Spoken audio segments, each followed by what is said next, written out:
love and support that came from every corner of our district and from across our nation, to the county party chairs and election workers across the district, to the volunteers, the donors, our staff and interns, our friends and community and across the country. Thank you. Most importantly, a humble thank you to the voters in our beautiful district of CD3, Democrats, Republicans, and Independents.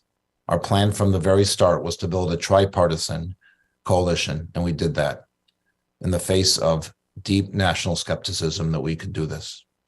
Thank you most importantly to my family. Thank you all for working with me every step of the way.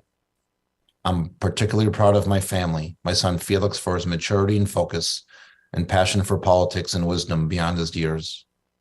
My daughter Quintessa for her unwavering support of the long and drawn out process and countless volunteer hours with postcards, phone calls, and door knocking. And finally, my wife Katie for being my partner in the organizing and strategic force behind the scenes and keeping all aspects of our life together.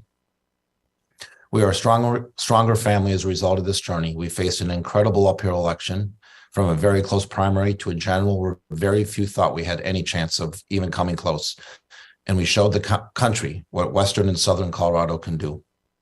I love this great country. My grandparents emigrated from Europe to pursue the American dream, starting a feed store and small grocery store in the Iron Range of northern Minnesota. The feed store is a fourth-generation family business currently run by my cousin. I spent the first few years of my life on Fort Peck Reservation in northeastern Montana, then Minneapolis for my school years, and moved to Colorado for college. I pursued a successful career in international business and settled on the beautiful western slope of Colorado, where my wife and I raised a family and became active in community service and local government. We decided to run for Congress because I saw the needs of the district being ignored. We have shown the country that extremist politicians can be defeated. Loud voices are not invincible, and shouting will not solve problems. We do not have to let hate win, but we can come together and talk about issues that are important to our individual lives and our communities. We have more in common than we differ. Our great country must get back to normalcy. I heard time and time again on the campaign trail, America is tired of the circus, tired of the lack of respect for our institutions and our democracy, and tired of the lack of civility in our discourse. Most importantly, folks in Western and Southern Colorado are tired of the lack of a serious representative, of having representation that is more interested in self-promotion through the angertainment industry. We ran an ethical campaign with a focus on issues and only criticized our opponent for not doing her job. We didn't sling mud or make up stories. A good friend wrote to me before the election and told me we took America back to a time when love of country, when ethics, when duty and responsible behavior, when intelligence, respect for facts actually was the majority of our citizens live their lives. We showed the country you can work to convince voters based on job performance and a focus on issues, and succeed in doing so. We certainly hope this will be a model for our great country going forward. Additionally, we told the country that the urban and rural divide plaguing the Democratic Party over the past decades needs to stop. In 1996, President Bill Clinton won over 50% of the rural counties in the country. In 2008, President Obama won 25% of those counties.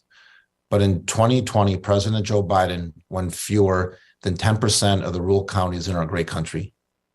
The Democratic Party has slowly but surely eroded the trust of rural and working class Americans.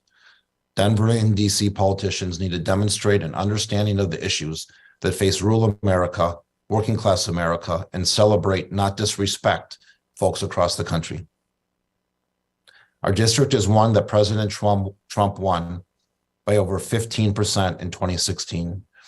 Only a quarter of our district is registered Democrats, yet we were able to move the needle and show that the country is listening and understanding makes a difference. Monopolies are bad in business and they're bad in politics as well. Democrats have abandoned rural America and working class America for the last many years. Republicans have had a monopoly on the backbone of this country. We must not let this continue. Every party should be investing in every corner of America. The voters have spoken, and while we showed great progress, I remain down by a few hundred votes. This small margin triggers an automatic recount in Colorado's election system. This recount is what Colorado voters have asked for in order to maintain trust in the election system, and it's likely the Secretary of State will mandate this recount in the coming weeks. We are not asking for this recount. It's one that the citizens of Colorado mandate through our election system. We believe in the integrity of elections in our great state of Colorado and are supportive of this recount to ensure continued faith in the security of our elections. However, the likelihood of this recount changing more than a handful of votes is very small, very, very small. It'd be disingenuous and unethical for us or any other group to continue to raise false hope and encourage fundraising for a recount. Colorado elections are safe, accurate, and secure. Please save your money for your groceries, your rent, your children, and for other important causes and organizations. I just got off the phone with Representative Boebert. I called her to formally concede this election. Please know that in the coming weeks, I will pause and reflect on this race, how I can continue to work for the people of Western and Southern Colorado and of this great nation. We all have a responsibility to work within our communities on behalf of our children and neighbors and return our country to a greater sense of unity and to protect our country from the extremists that divide us. I will reflect on what we have learned from speaking to all during this race and consider the outpouring of support we have received from folks in Colorado and all over the country. This election may be decided by my advocacy for Western and Southern Colorado, rural communities across the country, and the people of our great nation will never end. God bless you, and God bless the United States of America. Record.